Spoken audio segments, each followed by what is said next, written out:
नमस्कार दोस्तों, एसपीडी के जुलाई महीने के करंट अफेयर में आप सभी लोगों का स्वागत है। इस पुस्तक में भारत राष्ट्रीय, अंतर्राष्ट्रीय आर्थिक पुरस्कार, सम्मान एवं खेल संबंधित महत्वपूर्ण समसामयिक घटनाओं का विस्तृत संग्रह किया गया है। इन सभी घटनाओं की चर्चा हम आज के इस इस वीडियो में एमसीक्यू के माध्यम से करेंगे, जिसकी कुल संख्या लगभग 100 होने वाली है। इन विषयों में देखेंगे तो 17वां ब्रिक्स शिखर सम्मेलन शामिल होगा। सुधांशु शुक्ला जो कि आईएसएस पे गए थे, कब लौटे हैं, इनकी चर्चा करेंगे। विंबलडन कप 2025 का खिताब किसने जीता है, वैसे ही केंद्रीय बजट, आर्थिक सर्वे, विभिन्न सूचकांक एवं रिपोर्ट को हम एमसीक्यू के माध्यम से आज इस वीडियो में सॉल्व करेंगे। तो इस वीडियो को शुरू करते हैं, लेकिन इससे पहले आप लोगों से रिक्वेस्ट है कि अगर वीडियो पसंद आए तो प्लीज़ वीडियो को लाइक करें, चैनल को सब्सक्राइब करें और वीडियो को ज़्यादा से ज़्यादा अपने दोस्तों के बीच में शेयर करें। तो चलिए शुरू करते हैं। आज का पहला प्रश्न ही है कि भारत को हेनले पासपोर्ट इंडेक्स 2025 में कौन सा स्थान दिया गया है। इंडेक्स कौन सा है, तो हेनले पासपोर्ट इंडेक्स 2025 में भारत को स्थान कौन सा मिला है, तो ये 77वां स्थान मिला है। विकल्प ए जो इस प्रश्न का सही आंसर है। इसको और डीप में हम इसका एनालिसिस करें तो यह इंडेक्स इस वर्ष 2 बार जारी किया गया है। पहला जारी किया गया था जनवरी 2025 में, और दूसरा जो ये इंडेक्स है अभी फिलहाल जुलाई महीने में इसको जारी किया गया है। ठीक है, तो जब पहली बार इसे जारी किया गया था, इस समय भारत की जो रैंकिंग थी वर्ष 2024 की तुलना में 80वें स्थान से गिरकर 85वें स्थान पे हो गई थी। यानी वर्ष 2024 में आप देखेंगे तो भारत की जो रैंकिंग थी इसमें 80वें स्थान पे थी, लेकिन जब 2025 जनवरी में ये इंडेक्स जारी किया गया तो भारत का स्थान 85वां हो गया था। ठीक है, उस समय जब भारत का स्थान 85वां था, यानी जनवरी में भारत के जो पासपोर्ट धारक थे उनको 57 देशों में वीज़ा की फ्री एक्सेस प्राप्त हुआ था। उस समय पहले स्थान पर सिंगापुर था, परंतु जब जुलाई में आई हालिया रिपोर्ट के अनुसार, यानी दूसरी बार जब जुलाई में रिपोर्ट आई, उसके मुताबिक भारत अब 77वें स्थान पर आ गया है, जो जनवरी 2025 में जारी 85वें स्थान से ऊपर है। इस इंडेक्स में भारतीय पासपोर्ट धारकों को अब 59 देशों में वीज़ा मुक्त या आगमन पर वीज़ा की सुविधा का लाभ उठा सकेंगे, जो कि पहले 57 हो गया था। अब 2 देशों की संख्या इसमें बढ़ गई है। अब 59 देशों में भारत के लोग या भारत में आने वाले लोगों को आगमन पर वीज़ा मुफ्त दिया जाएगा। ठीक है, इसके साथ ही जो जुलाई में ये इंडेक्स जारी किया गया है, इस इंडेक्स में पहले स्थान पर सिंगापुर 193 देशों के फ्री वीज़ा के साथ 193 देशों के साथ पहले स्थान पे है, और जापान तथा साउथ कोरिया दूसरे स्थान पे है। ठीक है, तो इस प्रकार से इस प्रश्न का जो सही आंसर है वो विकल्प ए है। अगला प्रश्न देखते हैं, किस राज्य के अन्नामलाई टाइगर रिजर्व में हॉर्नबिल संरक्षण के लिए भारत के पहले उत्कृष्टता केंद्र की स्थापना की जाएगी। प्रश्न एक बार फिर से सुन लीजिए, किस राज्य के अन्नामलाई टाइगर रिजर्व में हॉर्नबिल संरक्षण के लिए भारत के पहले उत्कृष्टता केंद्र की स्थापना की जाएगी। सही आंसर हो जाएगा विकल्प ए, तमिलनाडु राज्य में इसकी स्थापना की जाएगी। अगला प्रश्न है कि किस देश ने पीएम मोदी को की टू द सिटी पुरस्कार दिया है। एक बार प्रश्न को फिर से सुनिएगा, किस देश ने पीएम मोदी को की टू द सिटी पुरस्कार दिया है। इसका सही आंसर हो जाएगा विकल्प सी, अर्जेंटीना ने पीएम मोदी को की टू द सिटी का पुरस्कार दिया है। अगला प्रश्न है कि इटली में आयोजित फिस्म 2025 FISM 2025 में जादूगरों का ऑस्कर जीतने वाली पहली भारतीय कौन बनी है, तो ये सुहानी शाह बनी है। विकल्प सी जो है इस प्रश्न का सही आंसर है। अगला प्रश्न है कि जुलाई 2025 में उज्बेकिस्तान और अन्य किस देश को न्यू डेवलपमेंट बैंक में शामिल किया गया है। इसका सही आंसर हो जाएगा विकल्प बी, न्यू डेवलपमेंट बैंक में कोलंबिया और उज्बेकिस्तान को जुलाई 2025 में शामिल किया गया था। अगला प्रश्न है, भारत के मेरी पंचायत ऐप ने WSIS प्राइजेस 2025 चैंपियन अवार्ड किस श्रेणी में जीता है। प्रश्न एक बार फिर सुन लीजिए कि भारत के मेरी पंचायत ऐप ने WSIS प्राइजेस 2025 चैंपियन अवार्ड किस श्रेणी में जीता है, तो यह सांस्कृतिक और भाषाई विविधता की श्रेणी में भारत ने यह अवार्ड जीता है। विकल्प ए जो है इस प्रश्न का सही आंसर है। अगला प्रश्न है कि भारतीय सेना को किस देश से अपाचे AH-64E हेलीकॉप्टरों की पहली खेप हिंडन एयरबेस, जो कि गाजियाबाद उत्तर प्रदेश में स्थित है, पर पहुंचा है। प्रश्न एक बार फिर सुनिए, भारतीय सेना को किस देश से अपाचे AH-64E हेलीकॉप्टरों की पहली खेप हिंडन एयरबेस, जो कि गाजियाबाद उत्तर प्रदेश में स्थित है, पर पहुंचा है, तो ये अपाचे जो हेलीकॉप्टर है ये अमेरिका के द्वारा भेजा गया है। तो विकल्प बी जो है इस प्रश्न का सही आंसर है। अगला प्रश्न है, कौन सा राज्य प्रति बूथ मतदाताओं की संख्या 1200 से कम करने वाला भारत का पहला राज्य बन गया है। कौन सा राज्य प्रति बूथ मतदाताओं की संख्या 1200 से कम करने वाला भारत का पहला राज्य बन गया है। इसका सही आंसर हो जाएगा विकल्प डी, ऐसा करने वाला बिहार भारत का पहला राज्य बन गया है। अगला प्रश्न देखते हैं, किसने हाल ही में आयोजित जापान ओपन 2025 में महिला एकल का खिताब जीता है। किसने हाल ही में आयोजित जापान ओपन 2025 में महिला एकल का खिताब किसने जीता है, तो ये एन से यंग ने जीता है। विकल्प ए जो है इस प्रश्न का सही आंसर है, एन से यंग ने जापान ओपन 2025 में महिला एकल का खिताब जीता है। अगला प्रश्न है, किस देश को फीडे विश्व कप 2025 किस देश को फीडे विश्व कप 2025 की मेज़बानी सौंपी गई है? इसका सही आंसर हो जाएगा विकल्प ए, भारत को फीडे विश्व कप 2025 की मेज़बानी सौंपी गई है। फीडे विश्व कप की कुछ बात कर लें तो भारत 30 अक्टूबर से 27 नवंबर 2025 तक शतरंज विश्व कप 2025 की मेज़बानी करेगा। डेट आप याद रखेंगे, एक बार फिर से बता देते हैं आपको, 30 अक्टूबर से 27 नवंबर तक ये भारत में इसका आयोजन किया जाएगा। 30 अक्टूबर से 27 नवंबर तक इसका आयोजन होगा। इसके बाद वर्तमान समय में फीडे के उपाध्यक्ष की बात करें तो विश्वनाथ आनंद जी फीडे के उपाध्यक्ष हैं वर्तमान समय में, जो 5 बार के विश्व चैंपियन रह चुके हैं। इसके अलावा वर्ष 2024 में फीडे विश्व कप शतरंज चैंपियन गुकेश डोमाराजू ने जीती है। 2024 का फीडे विश्व कप शतरंज चैंपियन किसने जीता है? तो गुकेश डोमाराजू ने चैंपियनशिप जीती है, जो महज 18 वर्ष की आयु में इतिहास में सबसे कम उम्र के शतरंज विश्व चैंपियनशिप बने हैं। उन्होंने सिंगापुर में आयोजित 14 गेमों के क्लासिकल मैच में मौजूदा चैंपियन डिंग लिरेन, जो कि चीन के हैं, डिंग लिरेन को हराया था। ठीक है, तो इस प्रकार से इस प्रश्न का जो सही आंसर है वो विकल्प ए है, भारत में फीडे विश्व कप 2025 की मेजबानी होगी। अगला प्रश्न देखते हैं, भारत का पहला बेअब्दी विधेयक 2025 किस राज्य में पेश किया गया है? इस प्रश्न का सही आंसर हो जाएगा विकल्प बी, यह विधेयक जो है उड़ीसा में पेश किया गया है। माफ़ कीजिएगा, उड़ीसा में नहीं, ये विधेयक जो है पंजाब में पेश किया गया है। विकल्प डी जो है इस प्रश्न का सही आंसर है। भारत का पहला बेअब्दी विधेयक 2025 किस राज्य में पेश किया गया है? पंजाब राज्य में पेश किया गया है। अगला प्रश्न है, इसरो के अध्यक्ष वी नारायण ने किस वर्ष तक एक स्वतंत्र भारतीय अंतरिक्ष स्टेशन स्थापित करने की घोषणा की है? इसरो के अध्यक्ष वी नारायण ने किस वर्ष तक एक स्वतंत्र भारतीय अंतरिक्ष स्टेशन स्थापित करने की घोषणा की है? तो वर्ष 2035 तक इन्होंने एक स्वतंत्र भारतीय अंतरिक्ष स्टेशन की घोषणा स्थापित करने की घोषणा की है। विकल्प सी जो है इस प्रश्न का सही आंसर है। अगला प्रश्न है कि किस राज्य में महिलाओं के लिए शक्ति श्री नामक पहल को शुरू किया गया है? इसका सही आंसर हो जाएगा विकल्प सी, यह जो पहल है ओडिशा राज्य में शुरू किया गया है। अगला प्रश्न देखते हैं कि हाल ही में जगदीप धनखड़ ने उपराष्ट्रपति पद से इस्तीफा दे दिया। वे भारत के कौन से उपराष्ट्रपति थे, कौन से क्रम के उपराष्ट्रपति थे? तो वे 14वें क्रम के उपराष्ट्रपति थे। विकल्प बी जो है इस प्रश्न का सही आंसर है। स्किल इंडिया असिस्टेंट, अगला प्रश्न है कि स्किल इंडिया असिस्टेंट नामक AI पावर्ड चैटबॉट किसके द्वारा लॉन्च किया गया है? इसका सही आंसर हो जाएगा विकल्प बी, यह कौशल विकास एवं उद्यमिता मंत्रालय के द्वारा शुरू किया गया है। अगला प्रश्न है, संयुक्त राष्ट्र सुरक्षा परिषद द्वारा पारित प्रस्ताव 2788, प्रस्ताव का नाम है प्रस्ताव 2788, किससे संबंधित है? तो ये प्रस्ताव जो है विवादों का शांतिपूर्ण समाधान, विकल्प डी जो इसका सही आंसर है।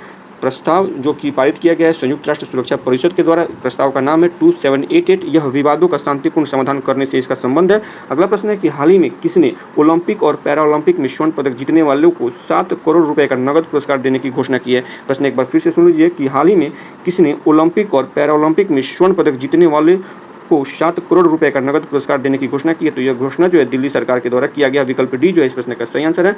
अगला प्रश्न है कि अटल इनोवेशन मिशन के लिए के नए मिशन निदेशक के रूप में किसे नियुक्त किया गया है? इसका सही आंसर हो जाएगा विकल्प बी, दीपक बगला को अटल इनोवेशन मिशन के नए मिशन निदेशक के रूप में नियुक्त किया गया है। अगला प्रश्न है कि मानसून पर्व शारल उत्सव 2025 कहाँ मनाया गया है? तो ये तमिलनाडु में मनाया गया है। विकल्प डी जो है इस प्रश्न का सही आंसर है। अगला प्रश्न है कि भारत का पहला पूर्ण स्वदेशी 50 किलोवाट का भूतापीय ऊर्जा संयंत्र कहाँ स्थापित किया जाएगा? तो इसका सही आंसर हो जाएगा विकल्प सी, इसका सही आंसर हो जाएगा अरुणाचल प्रदेश में यह स्थापित किया जाएगा। प्रश्न एक बार फिर से सुन लीजिए, भारत का पहला पूर्ण स्वदेशी 50 किलोवाट का भूतापीय ऊर्जा संयंत्र कहाँ स्थापित किया जाएगा? तो ये अरुणाचल प्रदेश में स्थापित किया जाएगा। विकल्प सी जो है इस प्रश्न का सही आंसर है। अगला प्रश्न देखते हैं, किस राज्य की सरकार ने भारत में पहली खनन पर्यटन परियोजना लॉन्च करने की घोषणा की है? इसका सही आंसर हो जाएगा विकल्प ए, यह घोषणा जो है झारखंड राज्य सरकार के द्वारा यह घोषणा की गई है। स्वच्छ सर्वेक्षण 2024-25 का मुख्य विषय क्या है या थीम क्या रहा है? स्वच्छ सर्वेक्षण 2024-25 का थीम पूछा जाए या विषय पूछा जाए तो आप बताएंगे कम करें, पुनः उपयोग करें और पुनर्चक्रण करें। विकल्प डी जो है इस प्रश्न का सही आंसर है। स्वच्छ सर्वेक्षण 2024-25 का थीम जो था वो है कम करें, पुनः उपयोग करें और पुनर्चक्रण करें। अगर स्वच्छ सर्वेक्षण 2024-25 की कुछ बातें करें तो यह इसका 9वां संस्करण था। इसका आयोजन जो है ये आवासन और शहरी कार्य मंत्रालय द्वारा नई दिल्ली में भारत के राष्ट्रपति के द्वारा इसका आयोजन किया गया था। इस सर्वेक्षण में पहली बार जनसंख्या के आधार पर शहरों का वर्गीकरण किया गया। इनमें शहरों को 5 श्रेणियों में बांटा गया है, या रैंक दिया गया है एक तरह से समझिए। तो इस रैंक में बहुत छोटे शहर पहला है जो कि है जिसका नाम है बहुत छोटे शहर। इसकी जनसंख्या जो है 20,000 से कम के लोगों को बहुत छोटे शहरों की श्रेणी में रखा गया है।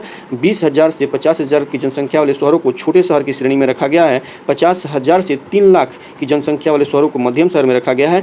3 लाख से 10 लाख की जनसंख्या वाले शहरों को बड़े शहर में रखा गया है। वहीं पर 10 लाख से अधिक की जनसंख्या वाले शहरों को मिलेनियम शहर की श्रेणी में रखा गया है। इसके अलावा 10 लाख से अधिक जनसंख्या वाले स्वच्छ शहरों की सूची की बात करें तो 10 लाख से अधिक जनसंख्या वाले स्वच्छ शहरों की सूची में अहमदाबाद को पहला स्थान मिला है, भोपाल को दूसरा स्थान तथा लखनऊ को तीसरा स्थान प्राप्त हुआ है। जबकि सुपर स्वच्छ लीग सिटीज़ की बात करें, जबकि सुपर स्वच्छ लीग सिटीज़ में 10 लाख से अधिक जनसंख्या वाले शहरों में इंदौर को पहला स्थान है, सूरत को दूसरा स्थान, नवी मुंबई को तीसरा स्थान प्राप्त हुआ है। इसके अलावा विशेष पुरस्कार भी दिए गए हैं। तो प्रयागराज को सबसे स्वच्छ गंगानगर का पुरस्कार दिया गया है। सफाई मित्र सुरक्षित शहर का पुरस्कार जो है विशाखापट्टनम,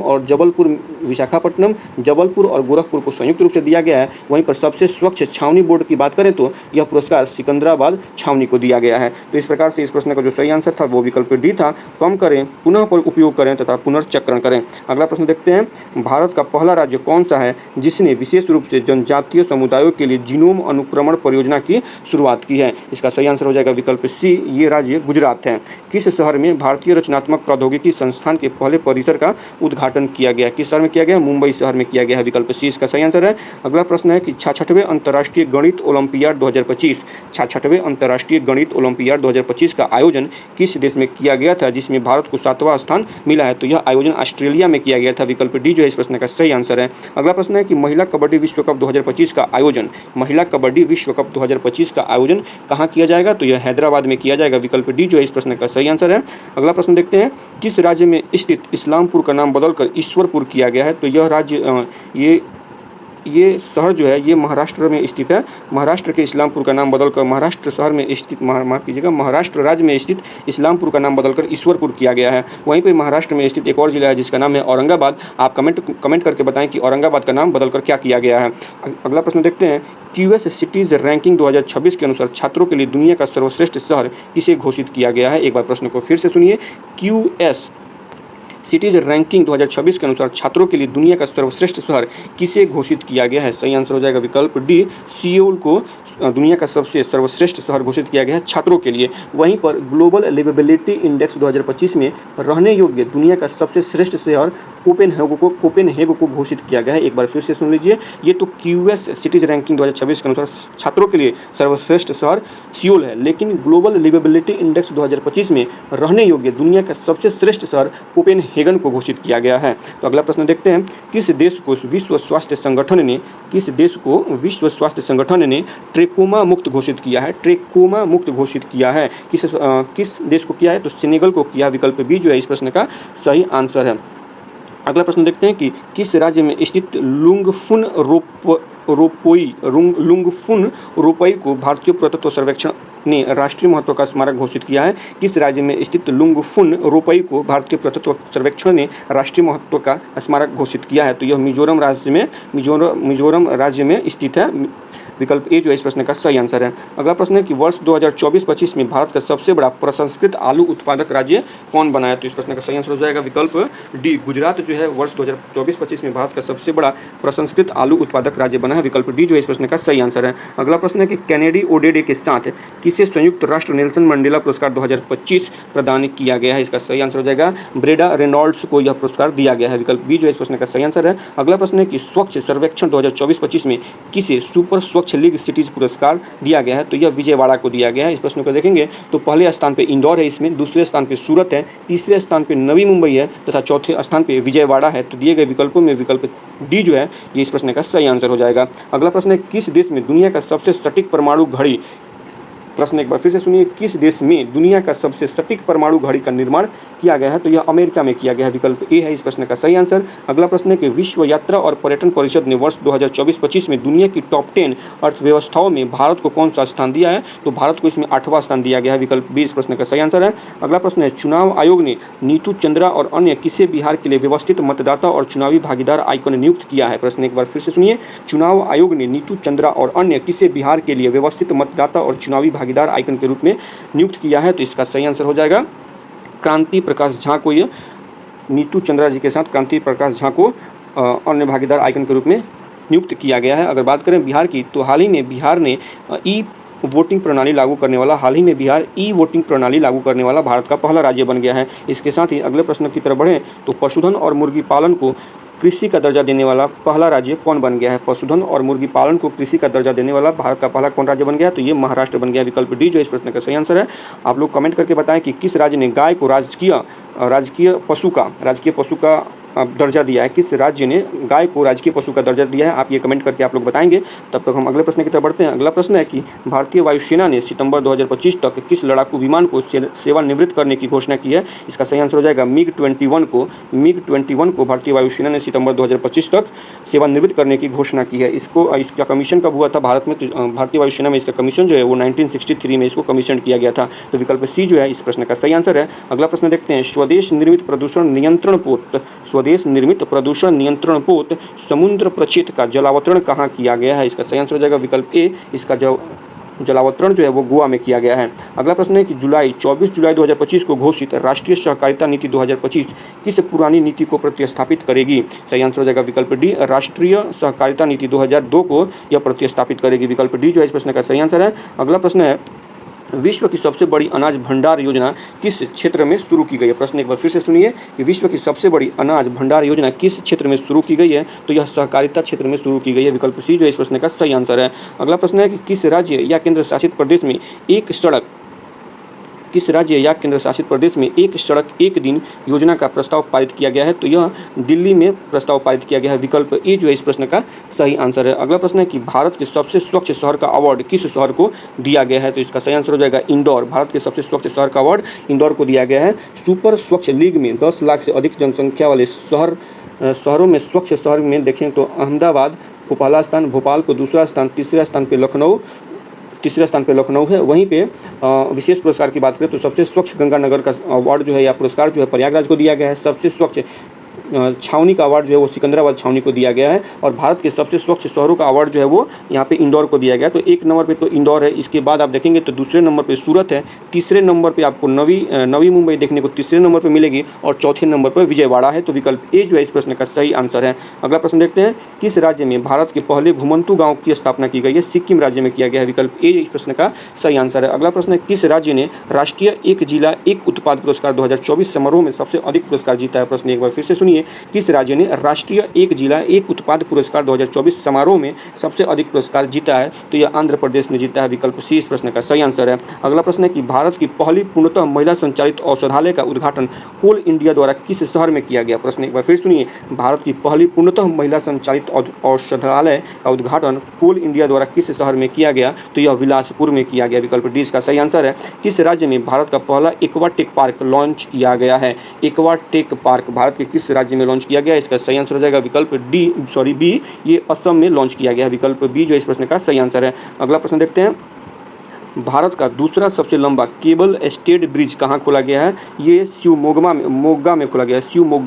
मोगा में खोला गया है। विकल्प ए इस प्रश्न का सही आंसर है। अगला प्रश्न है कि हाल ही में किस तिथि को एआई प्रशंसा दिवस मनाया गया? हाल ही में किस तिथि को एआई प्रशंसा दिवस मनाया गया? तो यह 16 जुलाई को मनाया गया है। विकल्प बी इसका सही आंसर है। अगला प्रश्न है भारत सरकार द्वारा ऊर्जा दक्षता को बढ़ावा देने के लिए कौन सी राष्ट्रीय योजना शुरू की गई है? तो इस प्रश्न का सही आंसर हो जाएगा विकल्प बी। अदिति योजना शुरू की गई है। भारत सरकार के द्वारा ऊर्जा दक्षता को बढ़ावा देने के लिए अदिति योजना की शुरुआत की गई है। अगला प्रश्न है कि 16 जुलाई 2025 को भारतीय कृषि अनुसंधान परिषद का कौन सा स्थापना दिवस मनाया गया? इसका सही आंसर हो जाएगा विकल्प डी। यह 97वां इसका स्थापना दिवस था। अगर बात करें भारतीय कृषि अनुसंधान परिषद को तो इसको शॉर्ट फॉर्म में इकरा भी कहते हैं। ICAR के नाम से भी इसे जानते हैं। इसकी स्थापना जो है 1929 में 1929 में इसकी स्थापना हुई थी तथा इसका हेडक्वार्टर जो है वो न्यू दिल्ली में इसका हेडक्वार्टर है। और भारतीय कृषि अनुसंधान को पहले imperial council of agricultural research के नाम से जाना जाता था। एक बार फिर से सुन लीजिए। भारतीय कृषि अनुसंधान परिषद को पहले imperial council of agricultural research के नाम से जाना जाता था। तो विकल्प डी जो है इस प्रश्न का सही आंसर है। अगला प्रश्न है कि कलिंग रत्न पुरस्कार 2024 से किसे सम्मानित किया गया है? इसका सही आंसर हो जाएगा विकल्प बी। धर्मेंद्र प्रधान को कलिंग रत्न पुरस्कार 2024 से सम्मानित किया गया है। अगला प्रश्न है किस राज्य में भारत की पहली रोरो फेरी सेवा शुरू की गई है? तो यह गोवा राज्य में शुरू की गई है। विकल्प ए जो इस प्रश्न का सही आंसर है। अगला प्रश्न है कि हाल ही में प्रसिद्ध बेहदेन खलम उत्सव किस राज्य में मनाया गया? हाल ही में प्रसिद्ध बेहदेन खलम उत्सव जो है किस राज्य में ये मनाया गया है? तो इसका सही आंसर हो जाएगा विकल्प ए, यह मेघालय राज्य में मनाया गया है। अगला प्रश्न है कि किस देश में न्यू कैलोडोनिया राज्य किस देश में न्यू कैलोडोनिया राज्य के रूप में घोषित किया है? तो इसका सही आंसर हो जाएगा विकल्प डी, यह फ्रांस राज्य ने न्यू कैलेडोनिया राज्य घोषित किया है, जो कि आई थिंक जो कि ऑस्ट्रेलिया के पूर्व में स्थित है, ऑस्ट्रेलिया के पूर्व में स्थित है। अगला प्रश्न है कि ऊर्जा एवं स्वच्छ वायु अनुसंधान केंद्र द्वारा जारी रिपोर्ट के अनुसार भारत का सबसे प्रदूषित शहर कौन सा है? ऊर्जा एवं स्वच्छ वायु अनुसंधान केंद्र द्वारा जारी रिपोर्ट के अनुसार भारत का सबसे प्रदूषित शहर कौन सा है? सही आंसर हो जाएगा विकल्प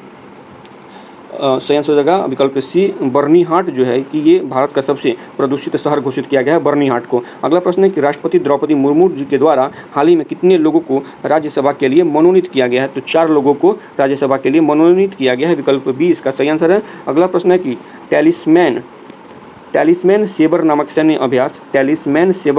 अभ्यास किस देश में शुरू किया गया है, जिसमें भारत ने पहली बार भाग लिया है? तो यह ऑस्ट्रेलिया में शुरू किया गया, विकल्प ए जो है इस प्रश्न का सही आंसर है। रेलवे सुरक्षा बल की पहली महिला निदेशक किसे नियुक्त किया गया है? तो यह सोनाली मिश्रा को नियुक्त किया गया है। रेलवे सुरक्षा बल की पहली महिला निदेशक किसे नियुक्त किया गया है? सोनाली मिश्रा जी को नियुक्त किया गया है। अगला प्रश्न है कि आईसीसी द्वारा जून माह के लिए आईसीसी पुरुष प्लेयर ऑफ द मंथ का अवार्ड किसे दिया गया है? इसका सही आंसर हो जाएगा विकल्प बी, एडेन मार्कम को यह अवार्ड दिया गया है। इसके साथ ही अगर हम कुछ और महीनों के कुछ अलग से मंथ के पुरुष प्लेयर ऑफ द मंथ देख लें तो हम जनवरी की बात करें, अगर जनवरी आईसीसी पुरुष प्लेयर ऑफ द मंथ की बात करें तो जोमेल वारिकन को जनवरी में यह अवार्ड दिया गया था। वहीं पे फरवरी आईसीसी पुरुष प्लेयर ऑफ द मंथ फरवरी की बात करें तो यह अवार्ड शुभमन गिल को दिया गया था। अगर आईसीसी पुरुष प्लेयर ऑफ द मंथ मार्च की बात कर लें तो यह अवार्ड मार्च में श्रेयस अय्यर को दिया गया था। अप्रैल में मेहदी हसन मिराज को दिया गया था। मई में मोहम्मद वसीम को दिया गया था। जून में एडन मार्कम को दिया गया था, जो यहाँ पे प्रश्न के रूप में पूछा गया है। और वहीं पे जुलाई में यह अवार्ड शुभमन गिल जी को दिया गया है। तो शुभमन गिल को फरवरी में भी यह अवार्ड दिया गया था और जुलाई में भी यह अवार्ड दिया गया है। वहीं पर भारत की तरफ से मार्च में श्रेयस अय्यर को ICC player of the month का अवार्ड दिया जा चुका है। तो इस प्रश्न का सही आंसर हो जाएगा विकल्प बी, एडम मार्कम को ICC player of the month में जून महीने का अवार्ड इनको दिया गया है। अगले प्रश्न की तरफ बढ़ते हैं। भारतीय सेना की राम डिवीजन द्वारा किस शहर में प्रचंड शक्ति नामक सैन्य अभ्यास शुरू किया गया है? इसका सही आंसर हो जाएगा विकल्प डी, यह मेरठ में शुरू किया गया है। अगला प्रश्न है कि किस शहर में भारत का पहला AI+ कैंपस शुरू किया गया है? प्रश्न एक बार फिर से सुन लीजिए, किस शहर में भारत का पहला AI+ कैंपस शुरू किया गया है? तो यह अमरावती में शुरू किया गया है, विकल्प बी जो इस प्रश्न का सही आंसर है। अगला प्रश्न है कि आदिवासी छात्रों की समग्र शिक्षा के लिए हाल ही में कौन सा पहल शुरू किया गया है? तो यह तलाश पहल शुरू किया गया है, विकल्प डी जो इस प्रश्न का सही आंसर है। प्रश्न को एक बार फिर से सुनिए, आदिवासी छात्रों की समग्र शिक्षा के लिए हाल ही में तलाश पहल की शुरुआत की गई है। अगला प्रश्न है कि अमेरिका में आयोजित फुटबॉल क्लब विश्व कप 2025 का पहला संस्करण किसने जीता? प्रश्न एक बार फिर से सुनिए, अमेरिका में आयोजित फुटबॉल क्लब विश्व कप 2025 का पहला संस्करण किसने जीता है? तो यह चेल्सी ने जीता है, विकल्प ए जो इस प्रश्न का सही आंसर है। अगला प्रश्न है कि हाल ही में किस राज्य में हरेला उत्सव का आयोजन किया गया है? तो यह उत्तराखंड में इसका आयोजन किया गया, तो विकल्प ए जो इस प्रश्न का सही आंसर है। अगला प्रश्न है कि किस राज्य में स्थित ऐतिहासिक जिंजी किले को यूनेस्को विश्व धरोहर स्थल घोषित किया गया है? इसका सही आंसर हो जाएगा विकल्प सी, इसका सही आंसर हो जाएगा। ये जिंजी किला जो है तमिलनाडु राज्य में स्थित है। अगर बात करें जिंजी किले और यूनेस्को विश्व धरोहर से संबंधित बात करें तो वर्तमान में भारत में यूनेस्को द्वारा विश्व धरोहर स्थलों की सूची में 44 स्थलों को शामिल किया गया है, यानी मतलब शुरू से लेकर अब तक भारत में 44 विश्व धरोहर स्थल हैं। हाल ही में वर्तमान 2025 में देखें तो मराठा सैन्य परिदृश्य के अंतर्गत ही जिंजी किले को यूनेस्को विश्व धरोहर स्थल की सूची में शामिल किया गया है, ठीक है। इसके बाद यह किला, अगर जिंजी किला जो है इसकी बात करें तो यह किला 9वीं शताब्दी में चोल वंश के शासनकाल में बनाया गया था। उसके बाद 1677 में शिवाजी महाराज ने इसे बीजापुर से जीता और अपनी कर्नाटक की सरकार की राजधानी बनाई। इसके अलावा कुछ अन्य विश्व धरोहर स्थलों की बात करें तो काकतीय रुद्रेश्वर, जिसको रामप्पा मंदिर कहते हैं, ये जो कि तेलंगाना में स्थित है, इसे वर्ष 2021 में विश्व धरोहर स्थल में शामिल किया गया। वहीं पर शांति निकेतन जो कि वेस्ट बंगाल में है, वर्ष 2021 में होयसलों का मंदिर समूह जो कि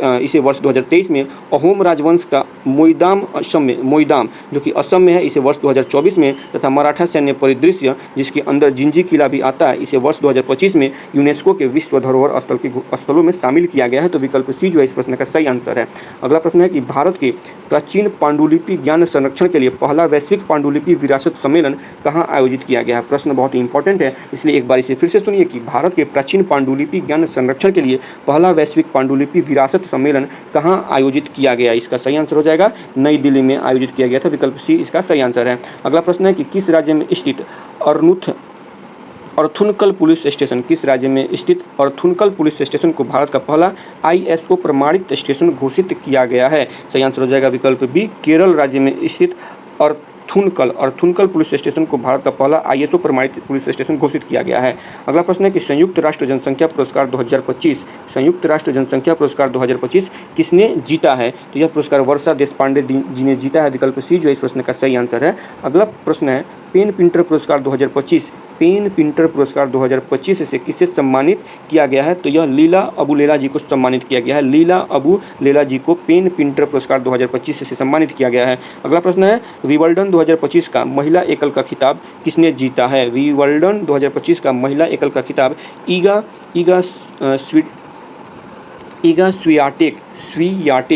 स्वियाटेक के द्वारा विंबलडन 2025 का महिला एकल खिताब जीता गया है। वहीं पर विंबलडन 2025 का पुरुष एकल का खिताब जैनिक सिनर ने जीता है, विकल्प ए जो है इस प्रश्न का सही आंसर है। अगला प्रश्न है कि चेन्नई के ए हरिकृष्णन भारत के कौन से ग्रैंड मास्टर बन गए हैं? ये 87वें नंबर के ग्रैंड मास्टर बन गए हैं, विकल्प डी इस प्रश्न का सही आंसर है। अगला प्रश्न है कि भारतीय सेना ने हाल ही में अमरनाथ यात्रा सुरक्षा के लिए कौन सा ऑपरेशन शुरू किया है? तो ऑपरेशन का नाम है शिवा, ऑपरेशन शिवा शुरू किया गया है। किसके द्वारा? तो भारतीय सेना के द्वारा हाल ही में अमरनाथ यात्रा सुरक्षा के लिए ऑपरेशन शिवा शुरू किया गया है। ठीक है, इसके साथ अगले प्रश्न की तरफ बढ़ते हैं।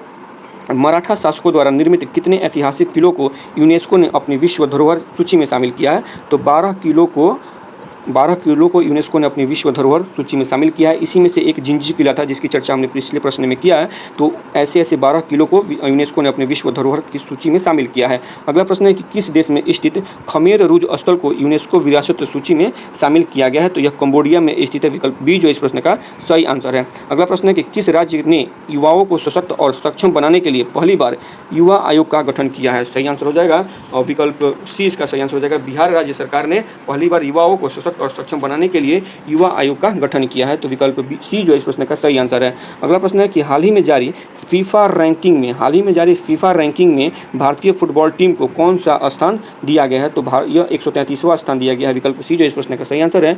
जुलाई 2025 में जारी नवीनतम फीफा रैंकिंग में भारतीय पुरुष फुटबॉल टीम 133वें स्थान पे है, जो पिछले 9 वर्षों में उनकी सबसे निचली रैंकिंग है और इसके कारण वर्तमान के जो भारतीय फुटबॉल के कोच थे उन्होंने अपने पद से इस्तीफा भी दे दिया है, तो विकल्प सी जो इस प्रश्न का सही आंसर है। अगला प्रश्न है कि किस राज्य को परख राष्ट्रीय उपलब्धि सर्वेक्षण 2024 में पहला स्थान प्राप्त हुआ है? तो यह पंजाब राज्य को प्राप्त हुआ है, विकल्प डी जो इस प्रश्न का सही आंसर है। अगला प्रश्न है कि क्रूज भारत मिशन में शामिल होने वाला पहला राज्य कौन बन गया है? क्रूज भारत मिशन में शामिल होने वाला पहला राज्य कौन बन गया है? तो ये गुजरात बन गया है, विकल्प सी इस प्रश्न का सही आंसर है। अगला प्रश्न है किस शहर में स्थित कार्नैक ब्रिज का नाम बदलकर सिंदूर ब्रिज रखा गया? तो ये मुंबई शहर में स्थित है, विकल्प बी जो इस प्रश्न का सही आंसर है। इसके बाद अगला प्रश्न देखें तो किस राज्य के द्वारा फर्जी संतों के खिलाफ ऑपरेशन कालनेमी शुरू किया गया है? किस राज्य के द्वारा फर्जी संतों के खिलाफ ऑपरेशन कालनेमी शुरू किया गया है? तो यह ऑपरेशन उत्तराखंड राज्य के द्वारा शुरू किया गया है। इसके अलावा कुछ अन्य ऑपरेशनों की बात करें तो पहले नंबर पर हम देख सकते हैं ऑपरेशन सिंधु, जो कि वर्ष 2025 में भारत सरकार के द्वारा शुरू किया गया था। यह ऑपरेशन सिंधु जो है ये ईरान से भारतीय छात्रों को निकालने के लिए ऑपरेशन शुरू किया गया था। वहीं पर ऑपरेशन गंगा की बात करें जो कि वर्ष 2022 में शुरू किया गया था। ऑपरेशन गंगा यह यूक्रेन युद्ध से भारत के छात्रों को निकालने के लिए शुरू किया गया था। वहीं पे कावेरी ऑपरेशन शुरू किया गया था वर्ष 2023 में, जो कि सूडान संकट के दौरान भारतीयों को वहां से निकालने के लिए शुरू किया गया था। अगर चौथे ऑपरेशन की बात करें, ब्रह्मा ऑपरेशन की बात करें, जो कि मार्च 2025 में शुरू किया गया था, तो ब्रह्मा ऑपरेशन भूकंप के बाद म्यांमार में राहत और बचाव के लिए भारत सरकार के द्वारा शुरू किया गया ऑपरेशन था। तो इस प्रकार से 82 नंबर जो क्वेश्चन है इसका सही आंसर हो जाएगा विकल्प बी, उत्तराखंड सरकार के द्वारा ऑपरेशन कालनेमी शुरू किया गया है। अगला प्रश्न है कि निशानेबाजी विश्व कप 2027 टूर्नामेंट का आयोजन किस देश में किया जाएगा? प्रश्न एक बार फिर से सुनिए, निशानेबाजी विश्व कप 2027 टूर्नामेंट का आयोजन किस देश में किया जाएगा? तो यह भारत में किया जाएगा, विकल्प ए जो इस प्रश्न का सही आंसर है। अगला प्रश्न है कि हाल ही में यूनेस्को द्वारा अफ्रीका के कितने स्थलों को खतरे की सूची से हटाया गया है? हाल ही में यूनेस्को के द्वारा अफ्रीका के कितने स्थलों को खतरे की सूची से हटाया गया है? सही आंसर हो जाएगा विकल्प सी, 3 स्थलों को खतरे की सूची से हटाया गया है। अगला प्रश्न देखते हैं कि किस राज्य में मानव हाथी संघर्ष कम करने के लिए गज मित्र योजना शुरू किया गया है? तो यह ओडिशा राज्य में शुरू किया गया है, विकल्प सी जो इस प्रश्न का सही आंसर है। अगला प्रश्न है कि किस राज्य में गणेशोत्सव को राज्य उत्सव घोषित किया गया? तो यह महाराष्ट्र में गणेशोत्सव को राज्य उत्सव घोषित किया गया है, विकल्प डी जो इस प्रश्न का सही आंसर है। हाल ही में जारी टाइम 100 क्रिएट्स लिस्ट 2025, हाल ही में जारी टाइम 100 क्रिएट्स लिस्ट 2025 में एकमात्र भारतीय के रूप में कौन शामिल है? तो इसमें प्राजक्ता कोहली शामिल है। विकल्प ए जो है इस प्रश्न का सही आंसर है। अगला प्रश्न है कि भारत के पहले स्वदेशी, एक मिनट, पहला प्रश्न है कि भारत के पहले स्वदेशी डाइविंग सपोर्ट वेसल का क्या नाम है? इसका सही आंसर हो जाएगा विकल्प सी, INS निस्तार इसका नाम है, INS निस्तार। प्रश्न एक बार फिर से सुन लीजिए कि भारत के पहले स्वदेशी डाइविंग सपोर्ट वेसल्स का क्या नाम है? INS निस्तार इसका नाम रखा गया है। अगला प्रश्न देखते हैं कि किस राज्य में मुख्यमंत्री सेहत योजना शुरू की गई है? सही आंसर हो जाएगा विकल्प डी, मुख्यमंत्री सेहत योजना जो है ये पंजाब राज्य में शुरू की गई है। अगला प्रश्न है कि चिंता रविंद्रन पुरस्कार 2025 किसे सम्मानित किया गया है? तो यह पुरस्कार शरण कुमार लिम्बाले जी को इस पुरस्कार से सम्मानित किया गया है। अगला प्रश्न है कि बिहार राज्य सरकार ने सरकारी नौकरियों में महिलाओं को कितना आरक्षण देने के लिए अधिवास नीति को मंजूरी दी है? तो 35% आरक्षण देने के लिए अधिवास नीति को मंजूरी दी है। विकल्प डी जो है इस प्रश्न का सही आंसर है। अगला प्रश्न है कि कौन सा देश भारतीय यात्रियों के लिए UPI सेवा देने वाला पहला कैरेबियाई देश बन गया है? तो इस प्रश्न का सही आंसर हो जाएगा विकल्प डी, त्रिनिदाद और टोबैगो। त्रिनिदाद और टोबैगो जो है भारतीय यात्रियों को UPI सेवा प्रदान करने वाला पहला कैरेबियाई देश बन गया है। अगला प्रश्न देखते हैं कि किस देश ने प्रधानमंत्री नरेंद्र मोदी को अपने सर्वोच्च नागरिक पुरस्कार the Order of the Most Ancient Welwitschia Mirabilis से सम्मानित किया है? एक बार प्रश्न को फिर से सुनिए, किस देश ने प्रधानमंत्री नरेंद्र मोदी को अपने सर्वोच्च नागरिक पुरस्कार the Order of the Most Ancient Welwitschia Mirabilis से सम्मानित किया गया है? तो इसका सही आंसर हो जाएगा विकल्प ए, नामीबिया ने यह पुरस्कार जो है प्रधानमंत्री नरेंद्र मोदी को दिया है, या यह सम्मान जो है नरेंद्र मोदी जी को दिया गया है नामीबिया की तरफ से। अगला प्रश्न है कि प्रश्न को थोड़ा सा और ऊपर कर लेते हैं। प्रश्न है कि यूरोपियन ने बुल्गारिया को वर्ष 2026 में यूरोजोन में शामिल करने की घोषणा की है। यूरोपियन ने बुल्गारिया को वर्ष 2026 में यूरोजोन में शामिल होने की घोषणा की है। वह यूरोजोन में शामिल होने वाला कौन सा देश बन गया है? इसका सही आंसर हो जाएगा विकल्प बी, यह 21वां देश बन गया है। अगला प्रश्न है कि एलन मस्क ने अमेरिका में किस नाम से एक नई राजनीतिक पार्टी बनाने की घोषणा की है? तो अमेरिकन पार्टी के नाम से उन्होंने एक नई राजनीतिक पार्टी बनाने की घोषणा की है। विकल्प डी जो है इस प्रश्न का सही आंसर है। अगला प्रश्न है कि हाल ही में किसे लद्दाख का नया उपराज्यपाल नियुक्त किया गया है? तो ये कविंदर गुप्ता जी को हाल ही में लद्दाख का नया उपराज्यपाल घोषित किया गया है। अगला प्रश्न है कि हाल ही में प्रधानमंत्री नरेंद्र मोदी को कौन सा देश अपना सर्वोच्च नागरिक सम्मान grand collar of the Southern Cross प्रदान किया है? इसका सही आंसर हो जाएगा ब्राजील ने अपना सर्वोच्च नागरिक सम्मान grand collar of the Southern Cross से प्रधानमंत्री नरेंद्र मोदी को सम्मानित किया है। अगला प्रश्न है कि भारतीय नौसेना की पहली महिला फाइटर पायलट कौन बनी है? प्रश्न एक बार फिर से सुनिए, भारतीय नौसेना की पहली महिला फाइटर पायलट कौन बनी है? इनका सही आंसर हो जाएगा ये आस्था पूर्णिया जी बनी है। विकल्प बी इस प्रश्न का सही आंसर है। अगला प्रश्न है चर्चा में रहा सतकोशिया टाइगर रिजर्व किस राज्य में स्थित है? सतकोशिया टाइगर रिजर्व यह ओडिशा राज्य में स्थित है। विकल्प बी जो है इस प्रश्न का सही आंसर है। अगला प्रश्न है कि 17वां ब्रिक्स शिखर सम्मेलन किस देश में आयोजित किया जाएगा? तो यह सम्मेलन जो है वो ब्राजील देश में आयोजित किया जाएगा। विकल्प सी जो है इस प्रश्न का सही आंसर है। अगला प्रश्न देखते हैं, किस राज्य में भारत के पहले तितली अभयारण्य का उद्घाटन किया गया है? तो यह केरल राज्य में किया गया है। यहाँ से जो भी प्रश्न आएंगे आप उसे जून माह के करंट अफेयर में डिटेल तरीके पे आप उसे देख सकते हैं। जून माह के करंट अफेयर का जो वीडियो हमने डाला है उसमें इसे विस्तृत रूप में आप देख सकते हैं। फिर भी ये प्रश्न यहाँ पे है तो हम इन्हें एक नज़र इस पर फिर भी हम देख लेते हैं ताकि ये इसका रिवीजन हो सके। ठीक है, इसके बाद देखते हैं अगला प्रश्न है कि राकेश शर्मा के बाद अंतरिक्ष में जाने वाले दूसरे भारतीय कौन बने हैं? शुभांशु शुक्ला बने हैं। अगला प्रश्न है कि हाल ही में किस राज्य में बोनालू उत्सव मनाया गया है? तो ये तेलंगाना राज्य में मनाया गया। विकल्प ए इसका सही आंसर है। बिहार राज्य का पहला परमाणु ऊर्जा संयंत्र कहाँ बनाया जाएगा? ये नवादा के रजौली में बनाया जाएगा। रजौली बनाया जाएगा जो कि नवादा में है, बिहार का एक डिस्ट्रिक्ट है। अगला प्रश्न है कि किसके द्वारा भारत की पहली राज्यवार व्यवस्था बीमा पॉलिसी शुरू की गई है? बजाज आलियांज के द्वारा शुरू किया गया है। हाल ही में चर्चित चियोस द्वीप कहाँ स्थित है? ये अजेयन सागर में स्थित है। चियोस द्वीप अजेयन सागर में स्थित है। अगला प्रश्न है कि ई वोटिंग प्रणाली अपनाने वाला भारत का पहला राज्य कौन बना है? बिहार बना है। 76वां नाटो शिखर सम्मेलन द हेग नीदरलैंड में आयोजित किया गया था। अगला प्रश्न है AI संचालित उन्नत यातायात प्रबंधन प्रणाली से लैस होने वाला भारत का पहला एक्सप्रेसवे कौन है?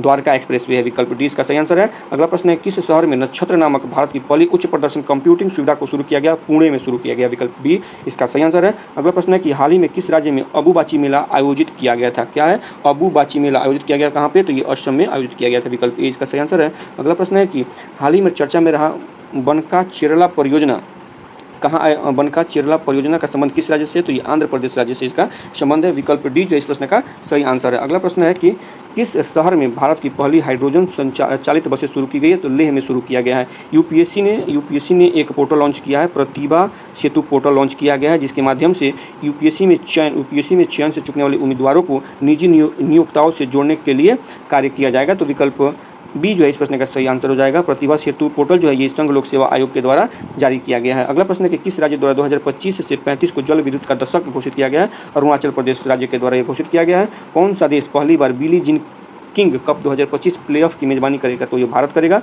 किस शहर को ग्लोबल लिवेबिलिटी इंडेक्स 2025 में रहने योग्य दुनिया का सर्वश्रेष्ठ शहर घोषित किया गया है? कोपेनहेगन को घोषित किया गया है। 12 पुत्र ऐतिह्य ग्राम योजना प्रधानमंत्री मोदी के द्वारा यह झारखंड में शुरू किया गया है। विकल्प डी जो है इस प्रश्न का एक मिनट करेक्शन कीजिएगा इस प्रश्न को। 12 पुत्र ऐतिह्य ग्राम योजना ये प्रधानमंत्री मोदी जी के द्वारा कहाँ शुरू किया गया? तो उड़ीसा राज्य में शुरू किया गया। विकल्प सी जो इस प्रश्न का सही आंसर है। अगला प्रश्न है कि वर्ल्ड पैरा एथलेटिक्स चैंपियनशिप 2025 का ब्रांड एम्बेसडर किसे नियुक्त किया गया है? कंगना रनौत को नियुक्त किया गया है। भारत की पहली स्वदेशी 5G फिक्स्ड वायरलेस सेवा किसके द्वारा शुरू की गई है या लॉन्च की गई है? तो ये BSNL के द्वारा लॉन्च की गई है। वर्ष 2024-25 के लिए डिजिटल भुगतान पुरस्कार किसे दिया गया है? इंडिया पोस्ट पेमेंट बैंक को दिया गया है। किस देश ने ईरान की परमाणु क्षमता को नष्ट करने के लिए ऑपरेशन मिडनाइट हैमर शुरू किया? तो ये अमेरिका के द्वारा शुरू किया गया था। किस राज्य में स्थित आर्लम वन्य अभयारण्य, एक बार प्रश्न को फिर से सुनिए, किस राज्य में स्थित आर्लम वन्य अभयारण्य भारत की पहली बटरफ्लाई सेंचुरी बन गई है? तो ये केरल राज्य में स्थित है। विकल्प सी इसका सही आंसर है। अगला प्रश्न है कि विश्व पैरा एथलेटिक्स चैंपियनशिप 2025 के शुभंकर के रूप में विराज को लॉन्च किया गया है। विकल्प बी इसका सही आंसर है। जलवायु परिवर्तन मंत्री भूपेंद्र यादव द्वारा घड़ियाल प्रजाति संरक्षण कार्यक्रम किस राज्य में शुरू किया गया है? तो यह उत्तर प्रदेश राज्य में शुरू किया गया है। विकल्प सी जो इस प्रश्न का सही आंसर है। सेना दक्षिण अफ्रीका, इंग्लैंड, न्यूजीलैंड, ऑस्ट्रेलिया इन 4 देशों के ग्रुप को सेना कहा जाता है। तो सेना में या सेना देशों में 150 टेस्ट विकेट लेने वाले पहले एशियाई कौन बने हैं? तो ये जसप्रीत बुमराह बने हैं। विकल्प ए जो इस प्रश्न का सही आंसर है। इसके बाद अगला प्रश्न है कि आधिकारिक योग नीति की घोषणा करने वाला भारत का पहला राज्य कौन बना है? ये उत्तराखंड बना है। इसके बाद अंतिम प्रश्न है कि वर्ल्ड इन्वेस्टमेंट रिपोर्ट 2025 के अनुसार भारत की विदेशी प्रत्यक्ष निवेश FDI प्राप्त करने में कौन सा रैंक है? तो भारत का 15वां रैंक है। ठीक है, तो इस प्रकार से आज का जो जुलाई मंथ का SPD का जुलाई मंथ का जो करंट अफेयर था, जिसमें लगभग 100 प्रश्न जो थे वो नए थे, इसका एक जो ये सीरीज था ये यहाँ पे समाप्त होता है। तो अगर वीडियो अच्छी लगे तो प्लीज़ वीडियो को लाइक करें, चैनल को सब्सक्राइब करें और दोस्तों के बीच में ज़्यादा से ज़्यादा इस वीडियो को शेयर करें।